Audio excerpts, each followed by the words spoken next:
In a quiet little town, there lived a young girl named Rachel who absolutely loved space. Every single day, she pretended to be an astronaut exploring distant planets with her twin sister, Annie.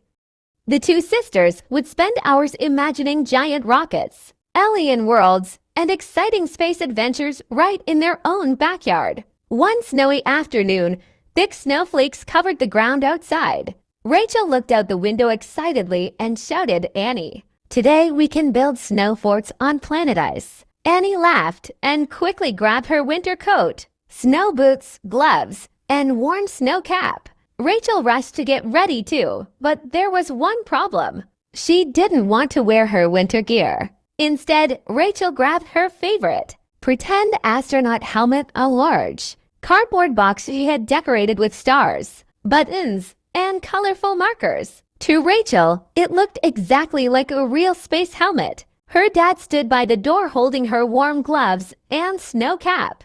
"Rachel," he said carefully, "it's freezing outside. Are you sure you don't want these?" Rachel smiled confidently and placed the cardboard helmet over her head. "But astronauts need helmets," she said. "I can't explore planet ice without it." Her dad chuckled. "All right, space explorer. But if you get too cold, come back inside right away." The sisters ran outside happily. Annie immediately started building a giant snow fort while pretending to defend her snowy kingdom from aliens. But Rachel didn't move much at all. She stood there shivering beside the fort while snowflakes landed on her sleeves. Annie noticed and stopped packing snow.